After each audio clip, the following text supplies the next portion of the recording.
He mocked me in front of his friends for not having a job. They didn't know I owned the company they all worked for until I fired them. I stayed silent through another evening of their cruel jokes. Can't even land an entry-level position, my husband James laughed, clinking glasses with his colleagues. The irony was delicious. I'd hired the firm that headhunted each of them. Tomorrow that same firm would help me clean house. The crystal glass felt cool against my palm as I watched them from across our marble-floored living room. 5 men in tailored suits, all senior executives at Reynolds Technologies, all handpicked by me through layers of shell companies and discreet hiring firms. And James, my husband of 8 years, their VP of operations, leading the chorus of mockery. Remember when she tried interviewing at Reynolds? James continued, loosening his Hermes tie. God, I wish I could have seen that train wreck. Before we begin, I want to take a moment to thank each of you for being part of this incredible journey. If you're enjoying these stories of empowerment, consider subscribing. It's completely free and helps us build this amazing community. Let's dive in. If only he knew. That interview had been my quarterly inspection of middle management, carefully orchestrated through my labyrinth of holding companies. I'd built Reynolds Technologies from the ground up 12 years ago before I even met James. The company had been my first love, my redemption after watching my father's small business crumble under corporate raiders. At least she's persistent, chuckled Michael from marketing. How many rejections this month, James? Lost count, James smirked, reaching for the 30-year-old scotch I'd bought. My scotch. Everything in this house. The art on the walls, the imported furniture, even the fancy watch on his wrist.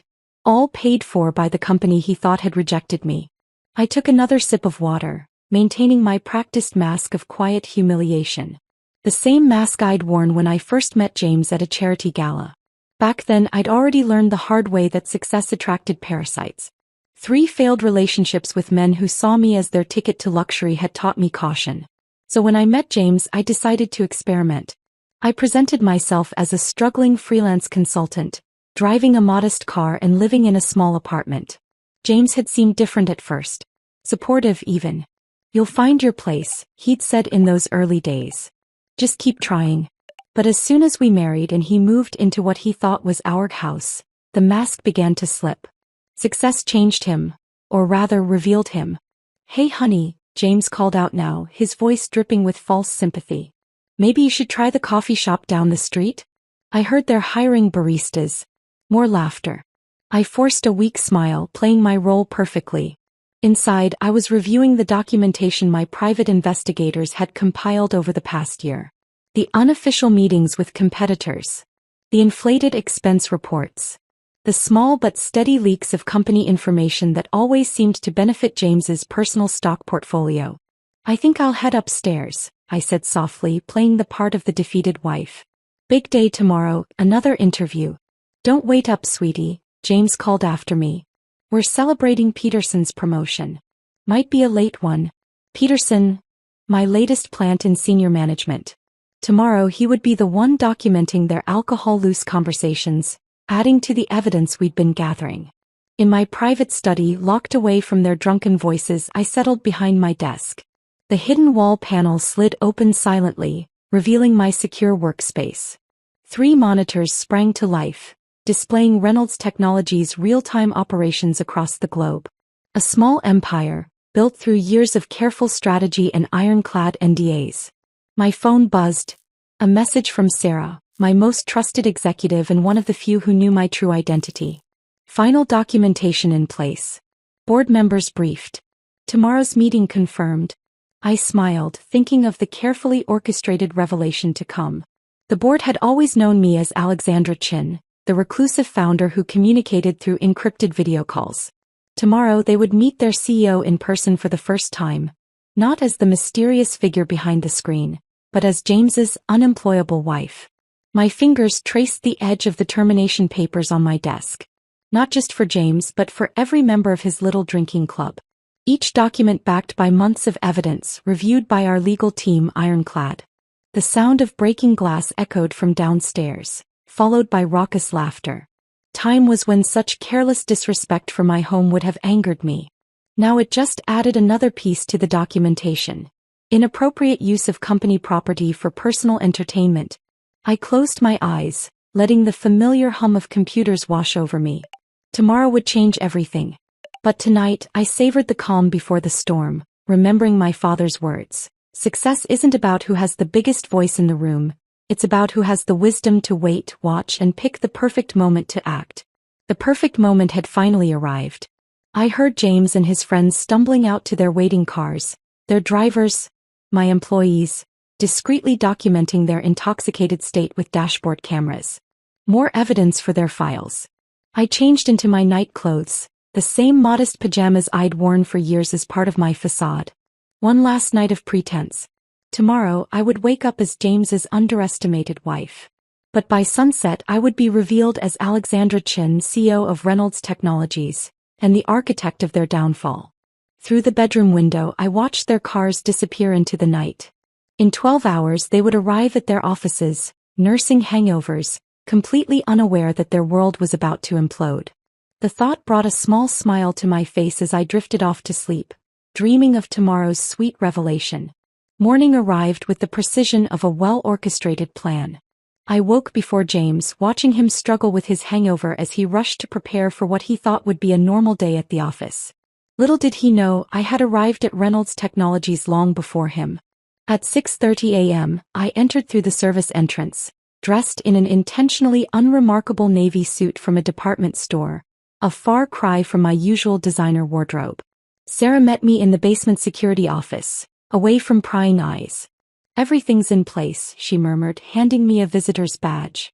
"The interview is scheduled for 9 a.m. with HR. James's team has their regular morning meeting at the same time. Peterson will keep them occupied." The visitor's badge felt strange against my blazer. Angela Martinez, interview candidate. For years I'd observed my company through cameras and reports. But today's performance needed a personal touch. A chance to witness firsthand how deep the rot had spread. I sat in the lobby, purposefully arriving an hour early, the eager candidate desperate to impress.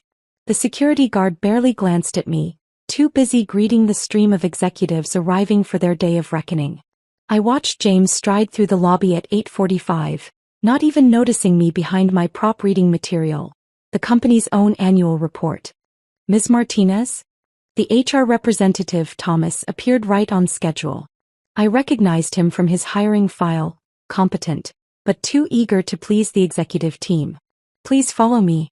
The elevator ride to the HR floor was filled with the kind of small talk I'd engineered through our corporate culture initiatives. Great weather we're having, and traffic wasn't too bad this morning. All while employees nodded politely at the woman they assumed was just another hopeful candidate. Thomas led me through the open office layout I'd designed years ago. "We'll start with a brief skills assessment," he explained, followed by a panel interview with some of our team leaders. His tone carried that subtle condescension reserved for candidates they'd already decided not to hire. The skills assessment was almost insulting in its simplicity, basic coding problems I could have solved in my sleep. I deliberately made small mistakes, playing the role of the nervous applicant. Through the glass walls I could see James and his cohorts in their morning meeting, laughing about something. Probably another candidate they'd decided to toy with. "Well," Thomas said, reviewing my intentionally flawed work, "this is interesting." His pause spoke volumes. "Let's move on to the panel interview." The conference room he led me to overlooked the city. A view I usually enjoyed from my private office 20 floors above. 3 middle managers waited inside, all wearing the same expression of bored superiority. I recognized each face from their personnel files, knew their salaries, their performances, their secrets. "So, Ms. Martinez," began the first interviewer, not even bothering to introduce himself, "I see you've been between positions for some time." "Yes," I replied softly, adding a slight tremor to my voice. "It's been challenging in this market." "And what makes you think you're qualified for a position at Reynolds Technologies?" The second interviewer barely looked up from his phone as he asked. I launched into the carefully crafted story we'd prepared, a mix of genuine qualifications masked by apparent desperation. With each response I watched them grow more dismissive. They'd already decided my fate, just as they'd done to countless other qualified candidates who didn't fit their preconceptions. Through the glass walls I could see James passing by. He did a double take, then smirked, pulling out his phone. Moments later the interviewers' phones buzzed simultaneously. I didn't need to see their screens to know he was messaging them about his wife's latest embarrassing attempt at employment. The rest of the interview was a masterclass in corporate cruelty. Subtle jabs, exchanged glances, barely concealed yawns. I documented every microaggression, every breach of our HR policies, while maintaining my facade of nervous optimism. "Thank you for your time," Thomas said finally, his tone making it clear there would be no second interview. "We'll be in touch." As I walked toward the elevator, I heard James's voice around the corner. "No way, that was your wife? Man, she really is desperate. Did you see her suit? Probably from Target." I kept walking, letting their laughter fuel what was to come. In my purse, my real phone buzzed with messages from Sarah. Board members arriving early. Legal team standing by. Security ready to escort. The final piece of my charade was about to begin. I ducked into a restroom, entering the last stall where Sarah had hidden a garment bag earlier that morning. Inside was my real armor, a meticulously tailored Chanel suit, Louboutin heels, and the CEO's security badge I'd never worn in public.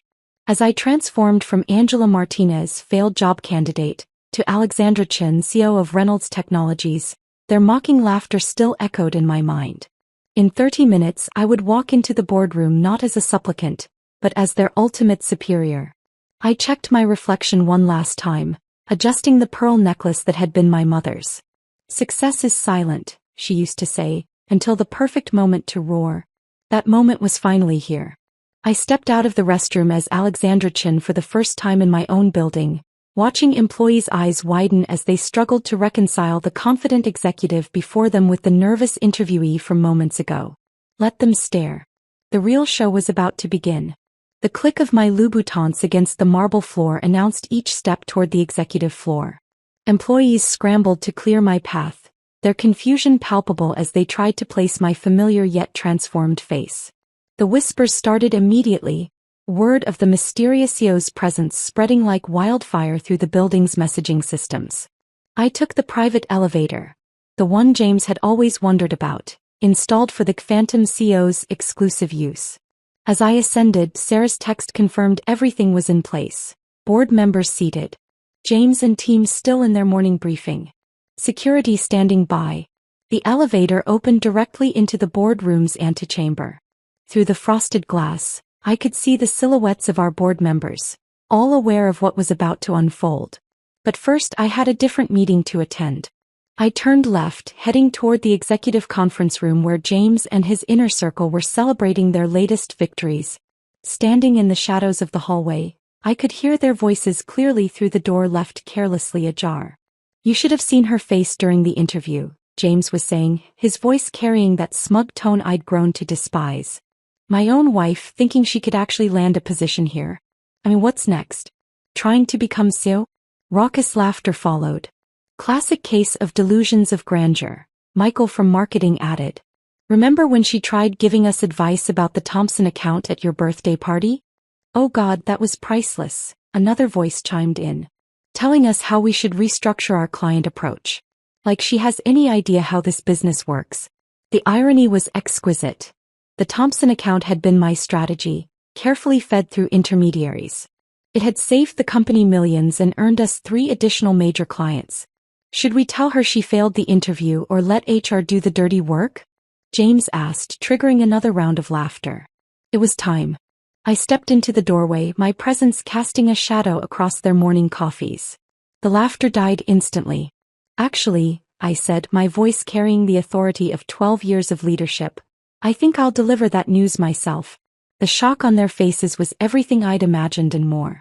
James's coffee cup stopped halfway to his mouth, his face draining of color as he struggled to reconcile his wife's appearance with the aura of absolute authority I now projected.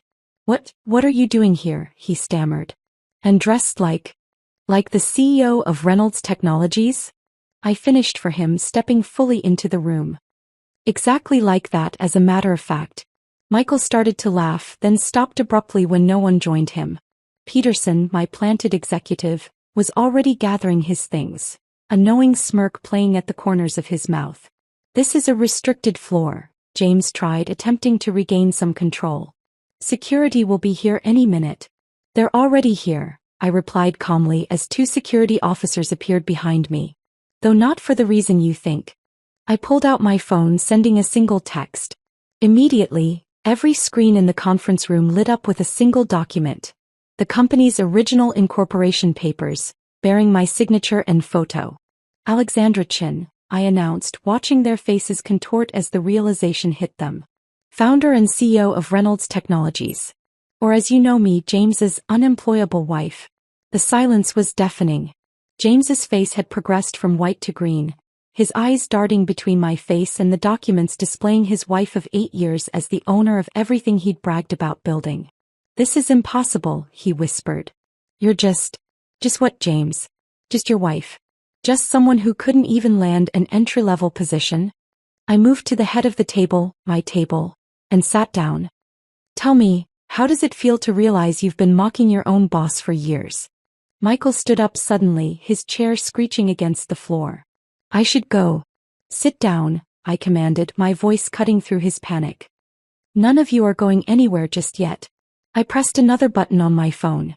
The screens changed to display a compilation, security footage, email exchanges, recorded conversations. Every joke, every mockery, every moment of cruelty played out in high definition. "An interesting management style you've developed," I observed, watching them squirm.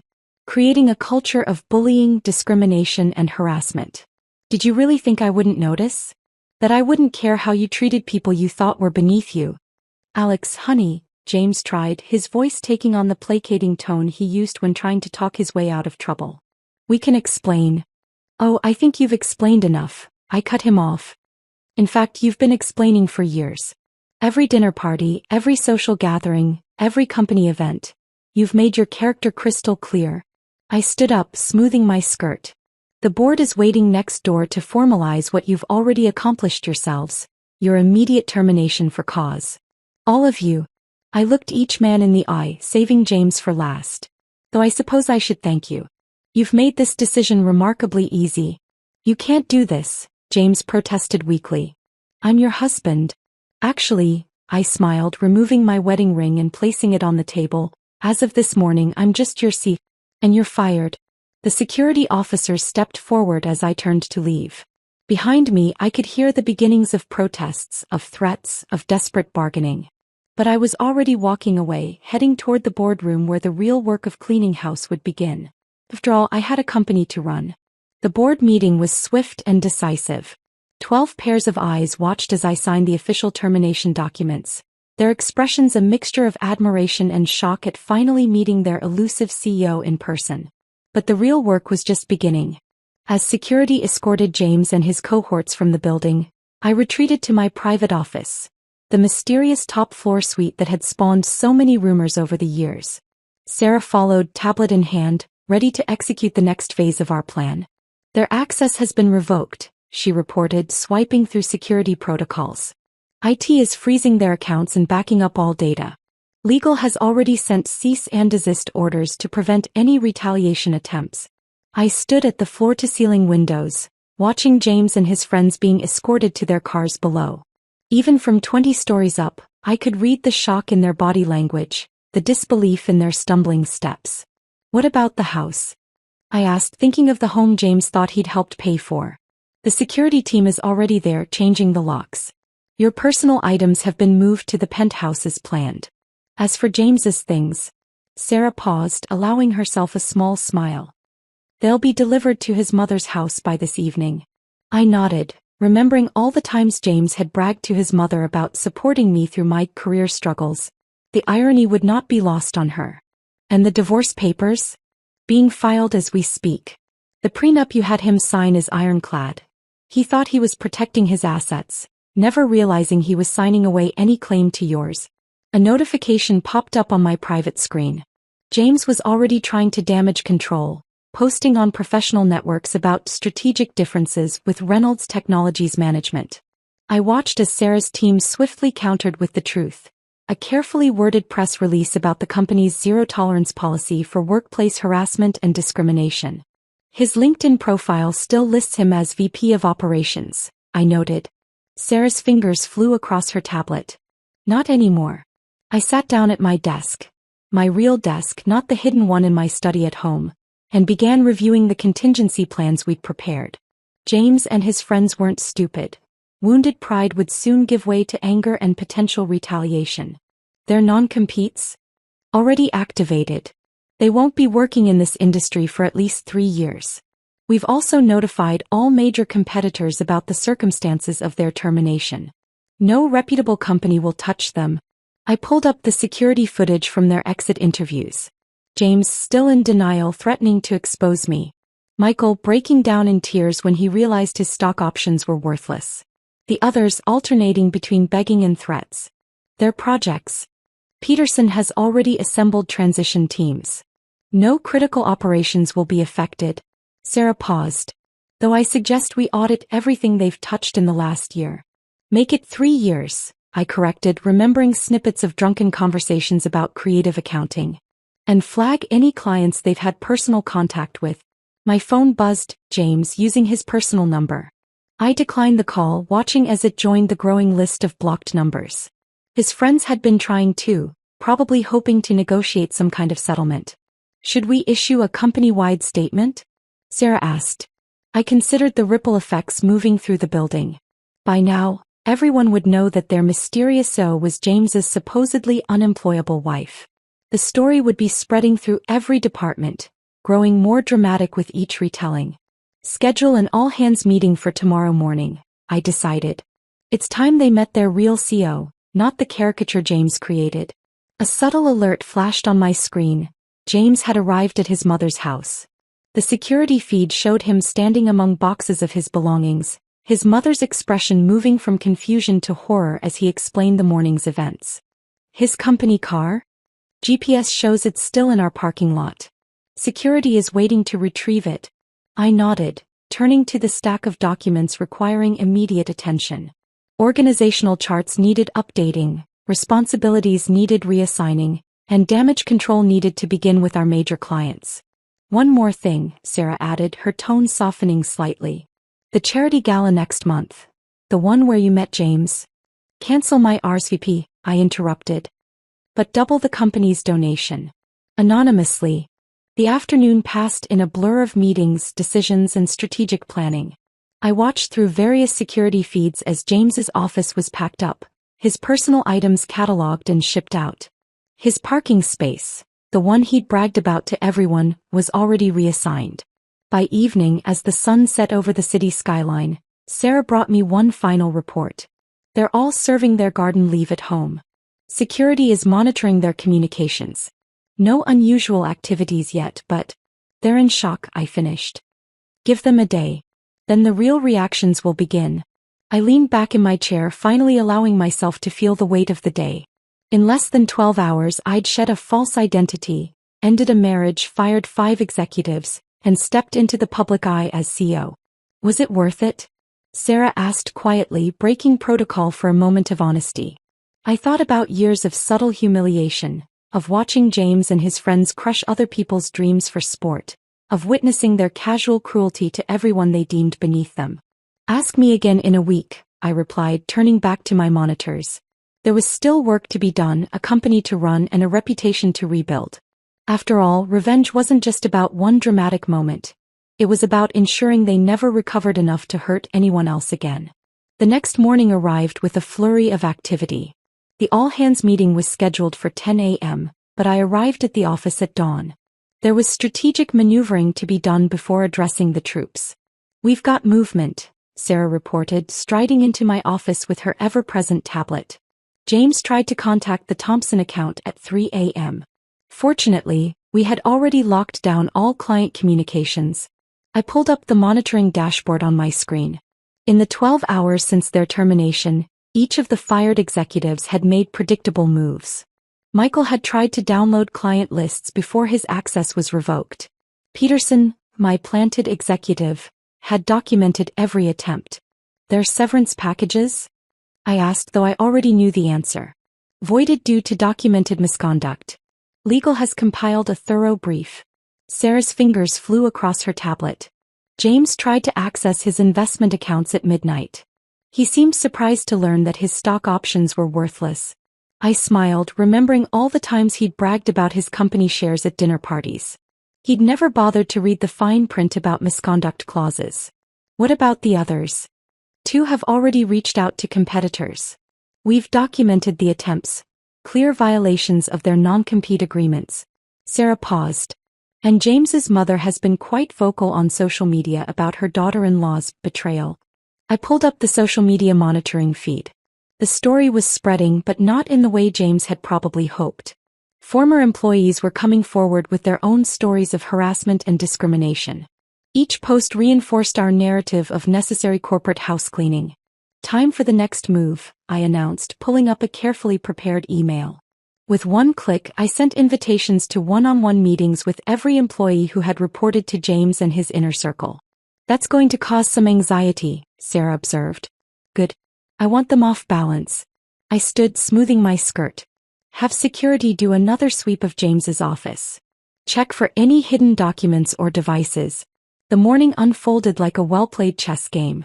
While James and his friends were presumably nursing their wounds and plotting revenge, we were systematically dismantling their corporate legacy. At 9:45, I stood before the mirror in my private bathroom, making final adjustments to my appearance. The woman staring back bore little resemblance to the meek wife James had mocked for years. Today's armor was a steel gray Armani suit, accessorized with quiet but unmistakable power. The auditorium is full, Sarah reported. Everyone's waiting. I nodded, gathering my thoughts. Start the recording. The all-hands meeting would be documented for legal purposes, and to ensure our message reached every employee across all time zones. As I walked onto the stage, the hushed whispers died immediately. Good morning, I began, my voice carrying easily through the sound system. I'm Alexandra Chin, founder and CEO of Reynolds Technologies. Some of you knew me as James Morrison's wife. Today you'll know me as your leader. The silence was absolute. In the front row, I could see the HR team squirming, probably remembering yesterday's sham interview. Yesterday we terminated 5 executives for cause. You've all heard the rumors. Yes, one was my husband. Yes, it was because of documented misconduct, harassment, and abuse of power. I paused, letting that sink in. But today isn't about them. It's about us. About the company we're going to be moving forward. For the next hour, I outlined my vision for Reynolds Technologies. With each point, I systematically dismantled the toxic culture James and his friends had fostered. New reporting structures, enhanced HR protocols, anonymous feedback channels, each announcement a calculated move in our corporate chess game. Finally, I concluded, my door is open. Not metaphorically, literally. Starting today, any employee can schedule time with me directly. No gatekeepers, no filters. The applause that followed was tentative at first, then growing stronger. As I left the stage, Sarah showed me her tablet. The company's internal messaging system was exploding with positive responses. Back in my office, the next phase began. One by one, I met with James's former direct reports. Each conversation was a delicate balance of reassurance and assessment, identifying potential allies and threats. James called again, Sarah reported between meetings. This time from a burner phone. He's demanding a private meeting. Document it with legal, I replied, reviewing the notes from my last meeting. And check his mother's social media. She usually telegraphs his next move. By late afternoon, the corporate chessboard had shifted dramatically. 3 of James's most loyal managers had resigned rather than adapt to the new regime. 2 others had provided valuable information about past misconduct in exchange for amnesty. The Thompson account called, Sarah announced. They want to meet the real CEO. I smiled, remembering James's mockery of my suggestions about their account. Schedule it for tomorrow. And send them the presentation I've been working on. The one James rejected last month. A notification popped up on my screen. James had been spotted at a bar with Michael and 2 other former executives. Our surveillance team was monitoring their conversation. They're plotting something, Sarah observed. Of course they are, I replied, pulling up contingency plans we'd prepared months ago. Let them plot. Every move they make just gives us more ammunition. I turned to the window, watching the sunset paint the city skyline. Somewhere out there, 5 angry men were discovering just how thoroughly they'd been outmaneuvered. But their game had ended yesterday. Mine was just beginning. Tomorrow, I told Sarah, we start phase 2. Let's see how they handle being the ones looking for jobs. After all, in chess, the queen is the most powerful piece on the board. And I had been playing this game long before they even knew they were pieces. Dawn found me reviewing surveillance footage from the bar where James and his cohorts had gathered. Their angry conversations, fueled by expensive scotch, had provided exactly the evidence we needed to strengthen our legal position. They're planning to sue, Sarah announced, entering my office with 2 coffee cups. James contacted 3 law firms this morning. I accepted the coffee, hiding my smile. Show me. She pulled up the morning's surveillance report. James had indeed been busy, but each firm he'd contacted was already subtly connected to Reynolds Technologies through various shell companies. Any attempts to retain them would hit an immediate conflict of interest wall. He's also been reaching out to our major clients, Sarah continued, particularly the Thompson account. Forward me the recordings. The audio files played through my private speaker system. James's voice, still carrying that entitled confidence, trying to convince our clients that he'd been wrongfully terminated. That his wife had manipulated her way into power. That the company was in danger under my leadership. Mr. Thompson's response? I asked, though I could guess. Sarah played the next clip. Thompson's voice was cold. James, your wife's proposal last week was brilliant. The one you dismissed? Yeah, we found out about that. Don't contact us again. I pulled up our evidence database on my secure terminal. For over a year, we'd been building an airtight case against James and his inner circle. Every harassment incident, every discriminatory comment, every abuse of power, all meticulously documented. The board wants an update, Sarah noted. They're concerned about potential blowback. Schedule a meeting for this afternoon. And bring me everything from the last 3 years, emails, meeting recordings, expense reports. It's time to show them exactly why this house cleaning was necessary. The morning unfolded in a series of strategic moves. While James and his friends were burning through their savings on legal consultations, we were systematically fortifying our position. HR provided a thick file of complaints that had been buried under the previous management. IT extracted emails that had been accidentally deleted. Former employees began reaching out, offering testimonies about the toxic culture they'd fled. James's mother is escalating her social media campaign, Sarah reported. She's claiming you seduced him as part of a long-term corporate takeover plan. I laughed, pulling up the prenuptial agreement James had insisted upon. Send her lawyers a copy of this. The one her son demanded to protect his assets from his apparently gold-digging wife. By midday, our legal team had compiled a devastating brief.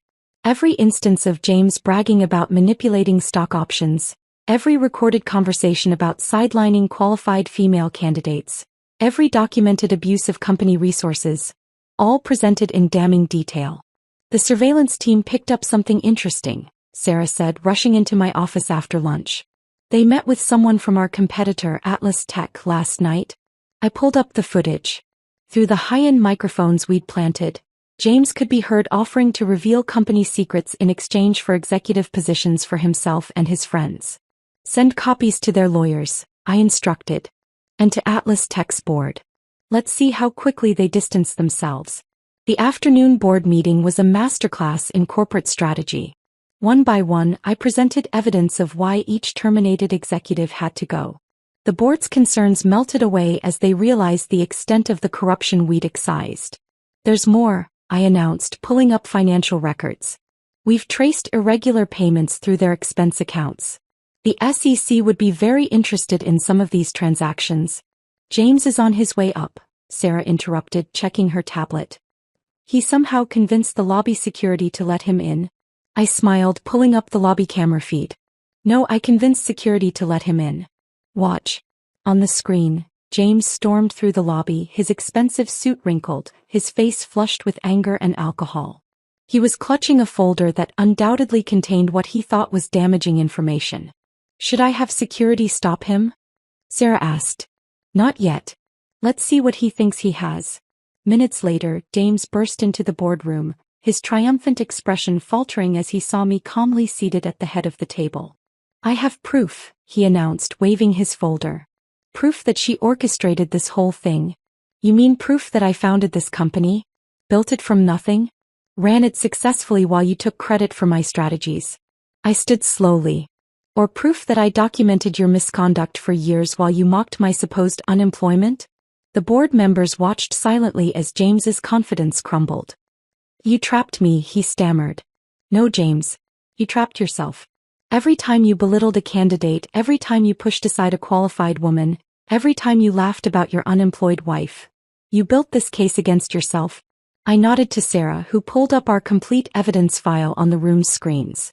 James watched in horror as years of his misconduct played out in high definition.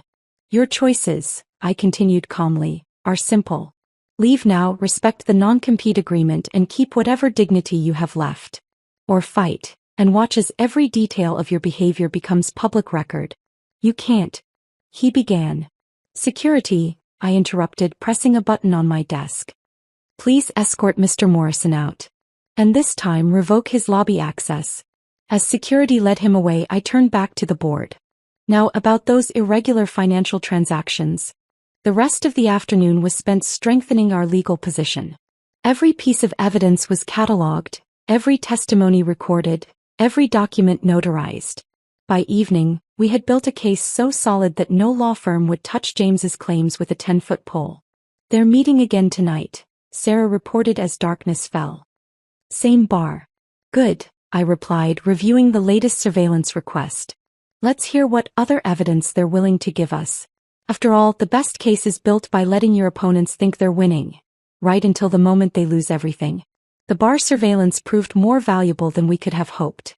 Drunk on expensive whiskey and wounded pride, James and his friends spent hours inadvertently confessing to years of corporate malfeasance. Play that section again, I instructed Sarah the next morning, leaning forward in my chair. Through our high-quality surveillance feed, James's slurred voice filled my office. Remember that merger last year? The one that made us look like geniuses? Well, let me tell you how we really pulled that off. What followed was a detailed confession of insider trading, complete with names, dates, and dollar amounts. Send this to legal, I ordered. And notify the SEC anonymously. It's time to create our perfect storm. Sarah's fingers flew across her tablet. James has already started selling his personal stocks. The others are following suit. Perfect. I pulled up our contingency plans. Activate Protocol Thunder. Protocol Thunder was the culmination of months of planning. A carefully orchestrated series of events designed to trap James and his cohorts in their own web of deceit. The first phase began immediately.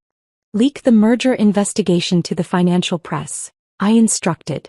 But make it seem like it came from a concerned former employee. Within hours, the story hit the business news networks. Reynolds Technologies' stock took a small hit, exactly as planned. James and his friends, already paranoid and watching their investments, would see it as an opportunity to save themselves. They're panicking, Sarah reported, monitoring their phone calls. All 5 of them are calling their brokers simultaneously. I watched the trading monitors as they frantically sold their shares, trying to get ahead of what they thought was coming. With each sale, they dug themselves deeper into legal jeopardy. Now, I said, nodding to Sarah. Release Phase 2. The press release went out company-wide and to all major news outlets. Reynolds Technologies was announcing a major restructuring and expansion. Our stock price shot up within minutes, but James and his friends had already sold at a loss. A clear case of attempted market manipulation based on insider knowledge. Mr. Thompson from the Antitrust Commission is on line 1, Sarah announced. I took the call on speaker. Alexandra Chin. Miss Chin, we've received some very interesting information about last year's merger. Yes, we've been conducting an internal investigation, I replied smoothly. I'd be happy to share our findings, including some rather illuminating surveillance footage from a bar last night. The pieces were falling into place. By midday, the SEC had opened a formal investigation into James and his friends' trading activities. The Antitrust Commission was reviewing the merger. And our stock price was soaring as the market responded to our expansion announcement. James is trying to leave the country, Sarah reported, checking her surveillance feeds. His passport was mysteriously flagged at the airport. I allowed myself a small smile. How unfortunate. And the others? Michael is having a breakdown in his broker's office. 2 more are meeting with criminal defense lawyers. The last one is attempting to delete his email history. Not realizing we already have everything. The afternoon brought more developments. Our anonymous tips had sparked investigations at 3 other companies where James and his friends had previously worked. Former colleagues, sensing blood in the water, began coming forward with their own stories of misconduct. Their lawyers are requesting a meeting, Sarah announced. They're offering to settle. Decline, I replied, watching the latest news coverage. Let them sweat. By evening, the perfect storm was in full swing. The SEC investigation had expanded to include their personal trading accounts. The Antitrust Commission had frozen their assets pending review. And 3 separate class action lawsuits had been filed by former employees alleging systematic discrimination. James's mother has gone quiet on social media, Sarah noted with satisfaction. She probably saw the insider trading allegations, I replied. Even she can't spin that positively. A notification popped up on my screen. James was attempting to access his frozen accounts, growing increasingly desperate as each transaction was declined. Should we release the bar footage to the media? Sarah asked. Not yet. I stood walking to the window. Let's see how they handle tomorrow first. Tomorrow would bring the final phase of Protocol Thunder. While James and his friends were distracted by investigations and frozen assets, we had been quietly buying up their dumped shares through shell companies. When the market opened, Reynolds Technologies would announce a major government contract. One we'd been secretly negotiating for months. Their wives are calling divorce lawyers, Sarah reported, checking her tablet one last time for the day.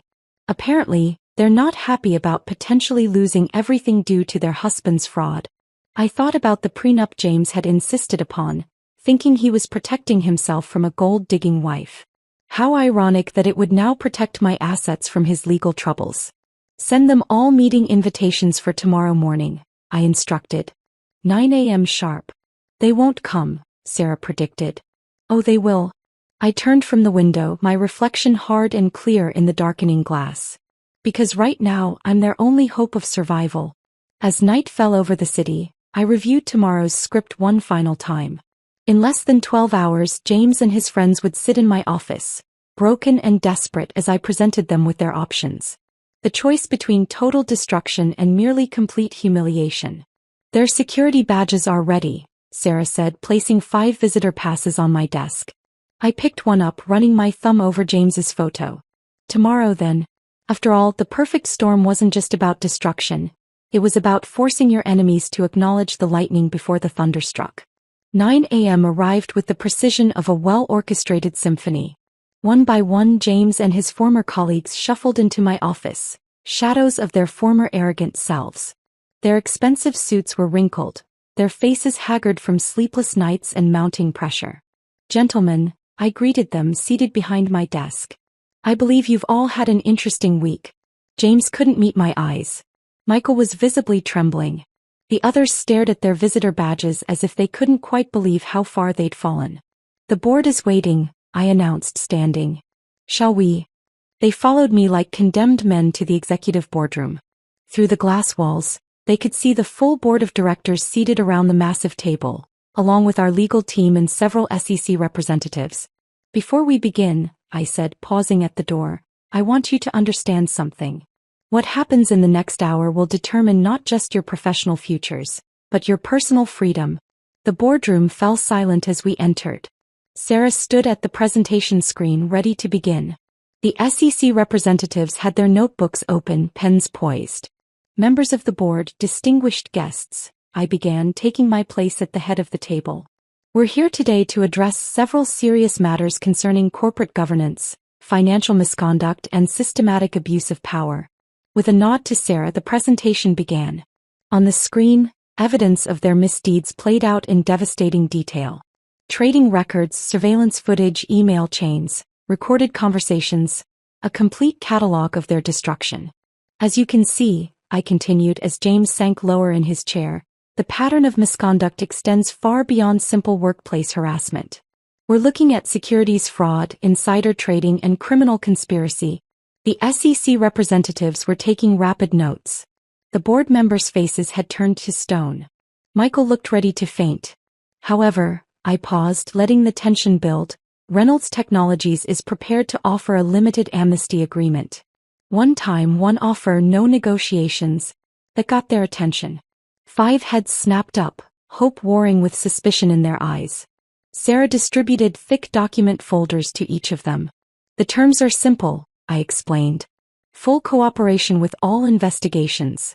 Complete disclosure of all misconduct, whether previously discovered or not. Return of all profits from irregular trading activities. And most importantly, a public acknowledgement of your actions. You want us to confess? James found his voice, though it cracked on the last word. I want you to face the consequences of your choices, I corrected him. Sign these agreements now and Reynolds Technologies will not press criminal charges. Refuse and the SEC has enough evidence to ensure you all spend considerable time in federal prison. The board members watched impassively as the 5 men frantically flipped through their documents. Their lawyers seated behind them were already nodding grimly. You have 5 minutes to decide, I announced, checking my watch. After that, this offer expires and we proceed with full prosecution. The next few minutes were filled with desperate whispers between the men and their lawyers.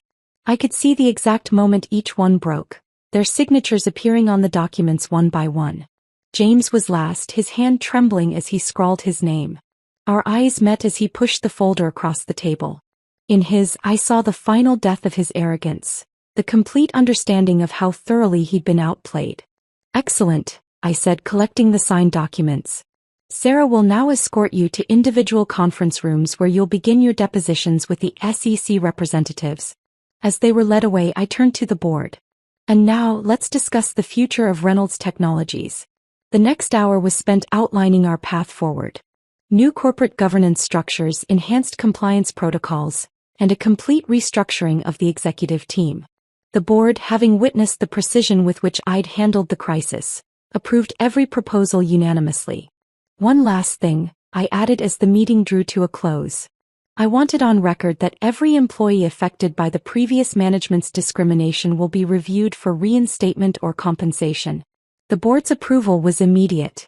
After all, it was a small price to pay to avoid the publicity nightmare we'd saved them from. Later, in my office, Sarah brought me the preliminary depositions. They're singing like canaries, she reported. Each trying to save himself by incriminating the others. I scanned the documents, noting how quickly they'd turned on each other. Make sure their confessions are properly recorded and witnessed. We don't want any retractions later. Through my window, I could see James being escorted to his car, his career and reputation in tatters. His lawyer was already on the phone, presumably trying to salvage what he could from the wreckage of his client's life. Their trading records? I asked Sarah. Being combed through by forensic accountants. Initial estimates suggest they'll each have to repay several million in irregular gains. I nodded, turning back to my desk. The company stock was up 15% on news of the governance changes. The business papers were already hailing Reynolds Technologies as a model of corporate accountability. Schedule a company-wide meeting for tomorrow, I instructed. It's time to rebuild what they tried to destroy. Sarah paused at the door. Was it worth it? I thought about years of watching them crush dreams, bully subordinates and mock anyone they deemed inferior. About all the careers they'd derailed and lives they'd impacted. Ask the people who'll get their jobs back, I replied. Ask the women who won't have to face harassment. Ask everyone who believed they'd never face justice. After all, the best revenge isn't just about punishment. It's about ensuring positive change for those left behind. The days following the board meeting unfolded like a carefully orchestrated domino effect. Each morning brought new revelations, each afternoon new consequences, and each evening new victories. James's criminal defense lawyer quit, Sarah announced, entering my office with the morning briefing. Apparently, he tried to recant parts of his confession. I pulled up the surveillance feed from his deposition room. Send them the video of his voluntary confession. And the one where his lawyer advised him of his rights 3 separate times. The fallout was spreading beyond our corporate walls. 3 other companies had launched internal investigations after discovering similar patterns of misconduct during James and his friends' previous employments. Their professional networks were crumbling as former allies rushed to distance themselves. Michael attempted suicide, Sarah reported quietly, placing a news clipping on my desk. Is he stable? Yes. Under psychiatric observation. I nodded, feeling a complex mix of emotions. Make sure his medical bills are covered anonymously. And have HR fast-track the reviews of anyone he harassed or discriminated against. The media was having a field day. Business journals were running in-depth exposés on toxic corporate culture. Women's magazines wanted interviews about breaking the glass ceiling. Tech blogs were analyzing how the phantom CEO had orchestrated such a perfect takedown. James's mother gave an interview, Sarah said, pulling up the video. I watched as the woman who had once boasted about her successful son now tearfully apologized for enabling his behavior. The interview ended with her announcing a donation to workplace harassment prevention programs. His wife filed for divorce this morning, along with the wives of 3 others. They're all claiming they had no knowledge of the financial fraud. I turned to the window watching the city below. Somewhere out there, James was probably sitting in his mother's guest room, watching his world implode. His assets were frozen, his reputation destroyed, his marriage over, and his future a maze of legal proceedings. The reinstatement interviews are going well, Sarah continued, changing topics. 12 former employees have already accepted offers to return. Among them was Jennifer Chin, no relation, a brilliant programmer James had driven out 2 years ago. She was now heading our new AI division, her expertise finally recognized and valued. The Thompson account doubled their contract with us. They're impressed with our new leadership and transparency initiatives. A notification popped up on my screen. Another former employee had gone public with their story. This time, it was someone from James's previous company, describing a pattern of behavior that stretched back years. The SEC investigation is expanding, Sarah reported. They're looking into every company they've ever worked for. I pulled up our secure database, reviewing the evidence we'd gathered. Send the investigators everything we have. Every document, every recording, every trail of misconduct. The professional fallout was just the beginning. Social consequences were proving equally devastating. Country club memberships revoked. Board positions at charities resigned. Private school admissions for their children suddenly waitlisted. They're being blackballed from every executive position on the East Coast, Sarah noted, scrolling through her tablet. The whistleblower websites are full of stories about them. I reviewed the latest photos from our surveillance team. James, unshaven and disheveled, trying to meet with former colleagues who suddenly had urgent appointments elsewhere. Michael leaving his psychiatrist's office haunted and hollow.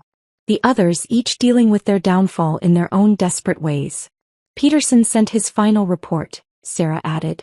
The transition team has completely restructured their former departments. Productivity is up 40%. It wasn't just about numbers. The office atmosphere had transformed. Without the toxic influence of James and his friends, employees were flourishing. Innovation was rising, collaboration improving, and the fear that had permeated certain departments was dissipating. Their legal teams are requesting another meeting, Sarah said. They want to discuss additional cooperation in exchange for lighter penalties. Too late. I turned back to my desk. They had their chance at amnesty. Actions have consequences. A message flashed on my screen, James attempting to contact me through a new email account. Like all his previous attempts, it was automatically archived for the legal team and blocked. His personal belongings? I asked. Still in storage. His mother's house is apparently too small for his essential collection of luxury items. I thought about the way he used to mock people for shopping at department stores, for driving modest cars, for living within normal means. Now he was learning the true value of things, and the cost of arrogance. The class action lawsuit is proceeding, Sarah updated. 300 former employees have joined. Each day brought new stories. Careers derailed, opportunities denied, lives impacted by their systematic discrimination and abuse of power. The lawsuit wasn't just about money, it was about accountability and acknowledgement. And the press? Still requesting interviews. They're particularly interested in how you maintain the phantom CEO persona while being married to James. I shook my head. That story would stay private. A reminder that sometimes the quietest person in the room is the one you should watch most carefully.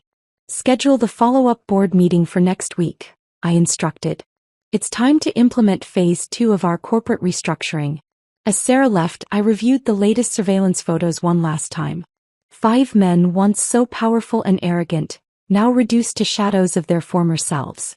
Their fall from grace wasn't just professional. It was complete and irreversible. After all, the true fallout of revenge isn't just in the initial explosion. It's in the radioactive aftermath that ensures nothing can ever grow in its place. 6 months had passed since the day I revealed myself as Reynolds Technologies CEO. Standing at my office window, watching the autumn leaves scatter across the corporate plaza, I reflected on how completely the landscape had changed. The final numbers are in, Sarah said, entering with her tablet. Quarterly profits up 60%. Employee satisfaction at record highs. And the class action settlement was approved this morning. I nodded, turning from the window. The settlement would ensure that everyone harmed by James and his cohorts received proper compensation. More importantly, it had forced a public acknowledgement of their actions. And our former executives? Sarah's fingers danced across her screen. James is working as a junior sales associate at a small electronics store in Ohio. His mother's influence got him the job, but he's already on probation for attitude issues. The mighty had fallen indeed.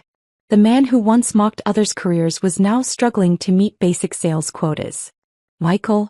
Still in therapy but doing better. He's published an online apology and is working with workplace harassment prevention groups. Seems genuine, actually. I picked up a framed magazine cover from my desk. Last month's Business Week featuring Reynolds Technologies transformation. The article had praised our new corporate culture without ever mentioning the scandal that prompted it. The others. One's teaching business classes at a community college focusing on corporate ethics, ironically. Another is working at his brother-in-law's construction company. The last one moved to Alaska to find himself. Their falls had been spectacular, but that wasn't what I thought about most. Instead, I focused on the changes their departure had enabled. Jennifer's AI division? Sarah smiled. 3 new patents filed this quarter. The team she rebuilt is revolutionizing our entire approach to software development. Throughout the company, similar transformations had occurred. Departments once ruled by fear now buzzed with innovation. Employees previously sidelined were leading breakthrough projects. The toxic culture James and his friends had fostered was being replaced by something genuinely collaborative. The Thompson account sent this over, Sarah said, placing a bottle of champagne on my desk. They're impressed with the new project proposals. Jennifer's team apparently solved a problem they've been struggling with for years. I thought about all the times James had dismissed Jennifer's ideas, mocked her suggestions, made her doubt her own brilliance. Now she was leading our most profitable division. Any recent contact attempts? Sarah checked her logs. James tried to reach out through LinkedIn last week. His profile still lists him as our former VP of operations. Though anyone who searches his name gets quite a different story. The internet never forgets. Every article about workplace harassment, every exposé on corporate fraud, every cautionary tale about abuse of power. Their names appeared in all of them. The documentary crew is requesting another interview, Sarah added. They're calling it Glass Ceiling, Shattered. Focus is on corporate transformation and women in leadership. I shook my head. Direct them to our successful division heads instead. Jennifer, Maria, Sophia. The ones doing the real work of rebuilding. My phone buzzed. A message from James's mother. Since her public apology, she'd become an unlikely ally in corporate culture reform, speaking about the dangers of enabling toxic behavior. I'd anonymously funded her speaking tour. The board meeting is in 10 minutes, Sarah reminded me. They want to discuss international expansion. I gathered my materials, pausing at the office door. The nameplate read simply, Alexandra Chen Su. No more shadows, no more masks, no more pretense. It's been exactly 6 months, Sarah noted, falling into step beside me. Any regrets? I thought about James's last words to me in the boardroom, his final attempt at manipulation. I really did love you, you know. No, I replied, striding toward the conference room. No regrets. Just lessons learned. The lessons weren't just about revenge. They were about power, responsibility, and the obligation to use both wisely. About creating something better from the ashes of destruction. The employee mentorship program has a waiting list, Sarah reported as we walked. Turns out people are eager to learn when they're not afraid of being mocked. That was the real victory. Not the fall of James and his friends, but the rise of everyone they tried to keep down. Every promoted employee, every implemented idea, every positive change was a testament to what could grow when you removed the poison from the soil. One last thing, Sarah said as we reached the boardroom. HR reported 0 harassment complaints this quarter. First time in company history. I paused, letting that sink in. The human cost of James's leadership style had been immeasurable. But the healing was measurable, quantifiable, real. Inside the boardroom, the board members were already seated. These meetings were different now, more collaborative, more focused on long-term growth than short-term profits. The fear of speaking up had been replaced by the excitement of possibility. Shall we begin? I took my seat at the head of the table, feeling the weight of responsibility and the lightness of vindication in equal measure. After all, the best revenge isn't just about destroying what was wrong. It's about building something better in its place. And as I looked around at what Reynolds Technologies had become, I knew that the real victory wasn't in James's fall. It was in everyone else's rise. Let's talk about the future, I said, opening my folder. Because that's what remained after revenge. Not the satisfaction of destruction, but the responsibility of creation. And I was ready for both.